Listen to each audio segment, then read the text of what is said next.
In 1945, Britain won World War II but lost an empire. The war cost £7 billion when Britain's entire GDP was £7.5 billion.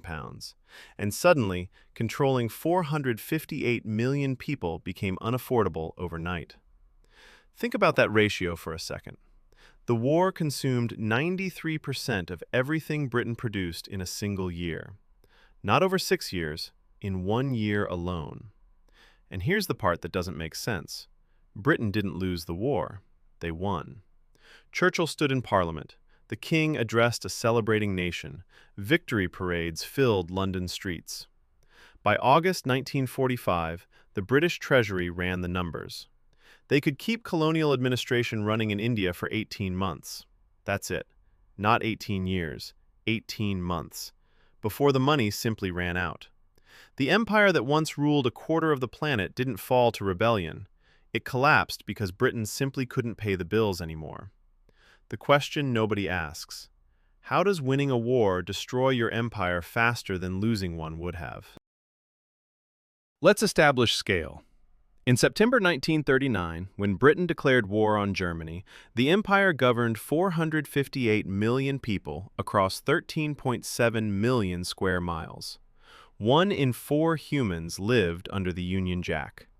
The sun never set on British territory, not as poetry, as literal planetary geometry. Here's the scale we're talking about. 125,000 administrators, soldiers, and officials just to keep the machinery running day to day. India alone required 60,000 British personnel. Malaya, 12,000. Africa, another 30,000 spread across 24 territories. Each person cost money: salaries, pensions, transportation, housing, medical care. By 1945, Britain owed the United States $31.4 billion in Lend-Lease debt. That's $480 billion in 2024 dollars. They owed India £1.3 billion in deferred payments for war supplies. Egypt, another £400 million. The entire sterling currency system was bleeding reserves at £2 million per day. The Bank of England's gold reserves in 1939, £864 million. In 1945, £453 million.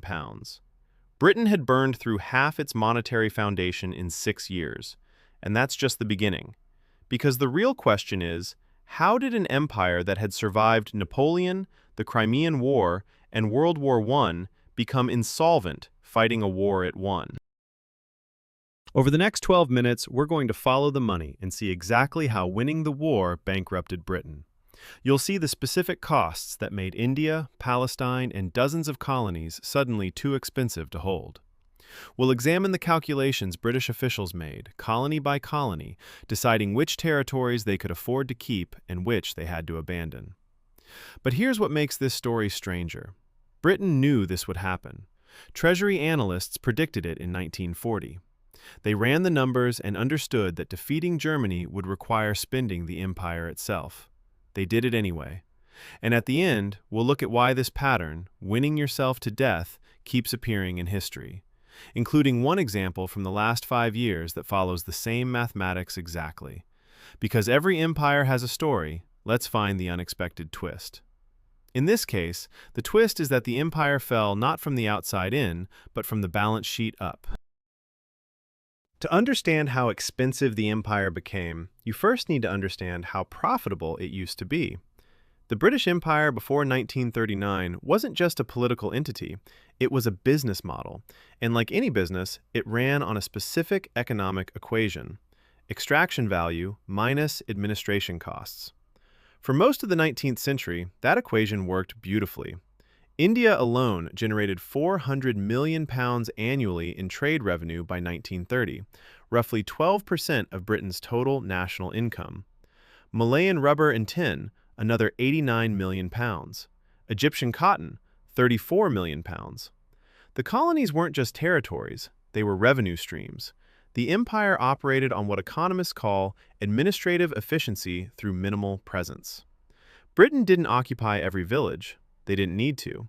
They installed a thin layer of British officials at the top, recruited local administrators below them, and maintained just enough military force to suppress any challenge to that arrangement. In 1935, Britain spent £68 million maintaining the entire colonial system. They extracted £470 million in value. That's a 7-to-1 return. The empire wasn't just sustainable, it was wildly profitable. But here's the thing about that business model. It only works when you're not spending money on anything else. The moment you need to fight a total war, the moment you need to build 50,000 aircraft and 200 warships and maintain a 4-million-man army, suddenly that £68 million in colonial administration becomes a rounding error compared to what you're spending everywhere else. In 1939, Britain's total government expenditure was £1.2 billion. By 1944, it was £6.8 billion. The war didn't just increase costs, it detonated them. And every pound spent on defeating Germany was a pound not available for maintaining control in Delhi or Nairobi or Cairo. The Colonial Office started receiving reports in 1942. The Indian civil service was understaffed. Recruitment had stopped because every qualified candidate was needed for war administration. Police forces in Africa were running on half budgets. Infrastructure maintenance had been deferred. The rubber plantations in Malaya were under Japanese occupation, cutting off that revenue entirely. The empire was still on the map, but it was running on fumes. Then came the bills. Not the war bills. Everyone expected those. The bills that Britain owed to its own colonies for keeping them in the fight. Because Britain didn't just spend its own money during World War II. It spent India's money, and Egypt's money, and Kenya's money, and promised to pay them back later. Later arrived in 1945. India had provided 2.5 million soldiers, supplied food and materials, and effectively loaned Britain £1.3 billion to keep fighting. Egypt supplied military bases and logistics worth £400 million. The colonies hadn't just been passive territories during the war, they'd been creditors. And now they wanted payment. Britain had defeated the Nazis, but it had done so by mortgaging the very system that made Britain powerful in the first place. The empire had been used as collateral. And by 1945, the bank was calling in the loan. But Britain didn't have the money, not even close. August 1945. Japan surrenders. The war ends. In London, the Treasury runs the numbers on what it will cost to return to normal colonial administration. The answer comes back in a memo dated August 21st. Impossible with current resources. Remember that opening question? How does Britain lose an empire by winning a war? Here's the partial answer. Because the war changed what maintaining an empire actually cost. Before 1939, colonial control required a light touch. A few thousand administrators, a garrison here and there, occasional gunboat diplomacy. After 1945, that whole system stopped working. Britain suddenly needed boots on the ground, weapons, infrastructure, all the expensive things they'd avoided for a century. The war had politicized millions of colonial subjects.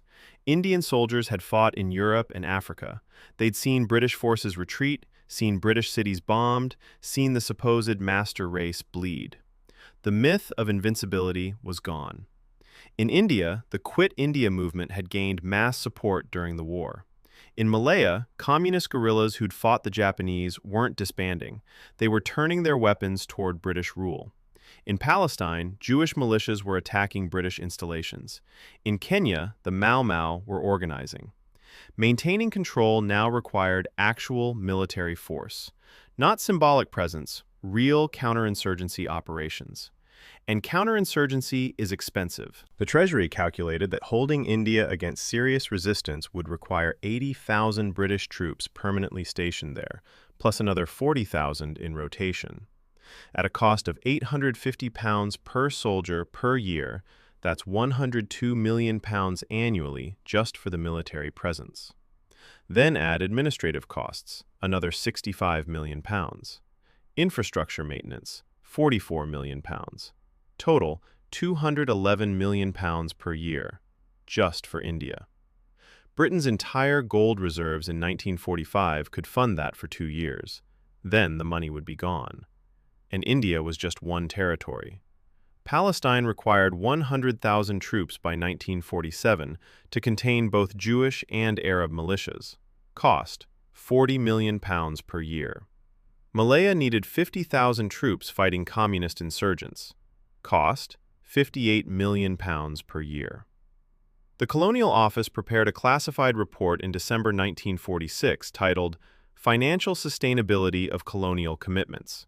It's been declassified. You can read it. The conclusion, buried in bureaucratic language on page 47, present expenditure levels exceed available resources by a factor of 2.3 to 1. Reduction of commitments is financially mandatory within 18 to 24 months. Translation: we can't afford this. We have to leave. But there was another problem, one that made the financial crisis even worse: the United States.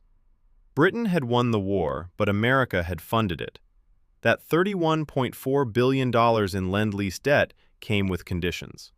In December 1945, the U.S. offered Britain a new loan, $3.75 billion at 2% interest to help with post-war recovery. The condition?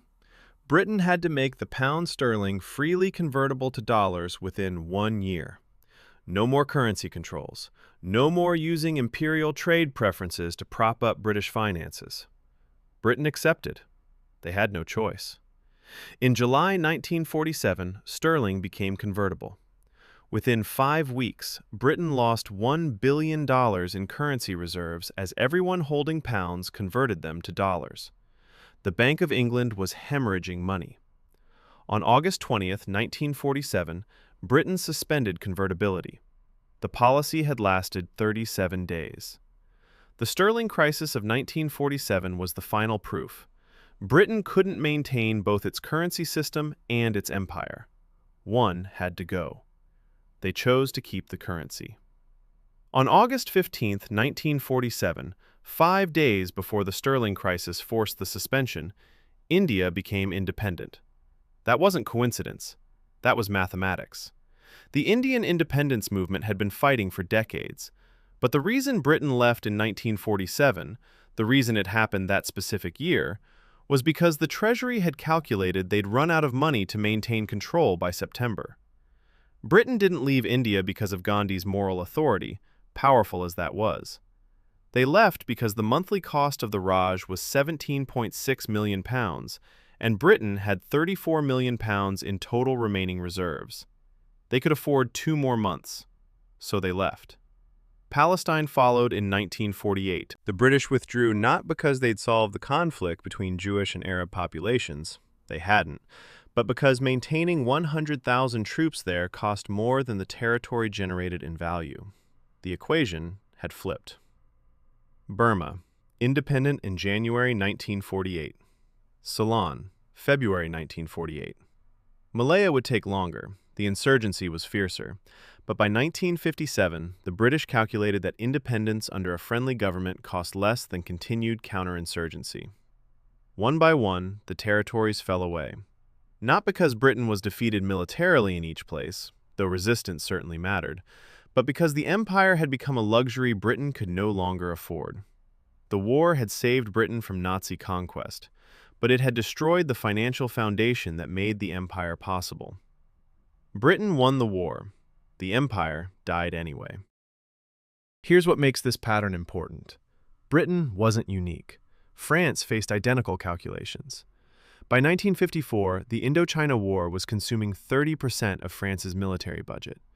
The Fourth Republic was spending 800 billion francs annually to maintain control of Vietnam, Laos, and Cambodia, while France's entire post-war reconstruction budget was 950 billion francs. After defeat at Dien Bien Phu, France withdrew.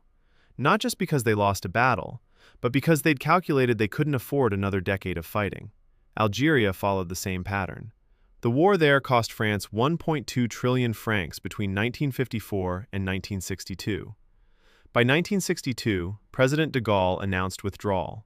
The official reason, Algerian self-determination.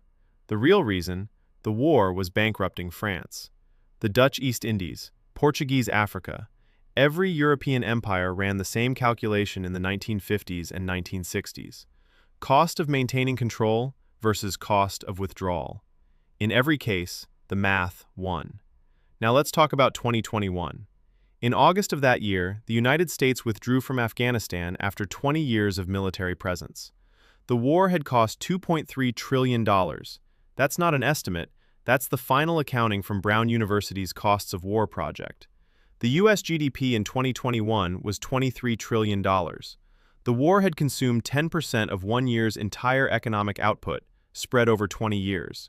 The official narrative: the Afghan government collapsed, the Taliban returned, the mission failed. But look at the Treasury data. By 2020, the U.S. was spending $45 billion annually, maintaining 8,500 troops and supporting the Afghan government. The Pentagon calculated that preventing Taliban victory would require 50,000 troops indefinitely, at a cost of $110 billion per year. The calculation was identical to Britain in 1947. The cost of staying had become impossible to justify. The withdrawal wasn't a military defeat, it was a financial decision. The United States chose to stop spending money on a commitment that had become economically unsustainable. Exactly like Britain and India, exactly like France and Algeria. The pattern repeats because the mathematics are universal. No empire can maintain commitments that exceed its economic capacity indefinitely. Eventually, the balance sheet forces choices that politics alone wouldn't make. History is an open book. Watch as we turn the pages. And the page we're on now shows the same equation playing out again and again. Victory doesn't guarantee survival. Sometimes winning costs more than losing would have. Sometimes you can defeat every enemy on the battlefield and still destroy yourself through the price of victory. Britain learned this in 1945. France learned it in 1962. The United States learned it in 2021. The lesson isn't about military strength. It's about economic endurance. And the uncomfortable truth that empires don't usually fall to conquest. They fall to accountants, quietly running the numbers and realizing the system doesn't work anymore. Britain ruled 458 million people in 1939 and won the greatest war in human history by 1945. But the cost of winning was the empire itself. The real collapse didn't happen in the streets of Delhi or the hills of Kenya. It happened in the silent calculations of Treasury officials, realizing they couldn't pay the bills anymore. The empire didn't fall because of revolution. It fell because the numbers stopped adding up. And the strangest part? Britain knew this would happen and chose victory anyway, which means the empire didn't die by accident. It was spent deliberately, traded for survival against a greater threat. Sometimes the cost of winning is everything you were fighting to protect. The British Empire collapsed from financial exhaustion, but the Soviet Union, an empire that controlled nearly as much territory, collapsed for completely different reasons just 46 years later. Next, we're examining why the USSR fell faster than any empire in history, and why the warning signs were visible a decade before anyone noticed them. That's a different kind of collapse story. And it starts with a number nobody was paying attention to: oil prices in 1986.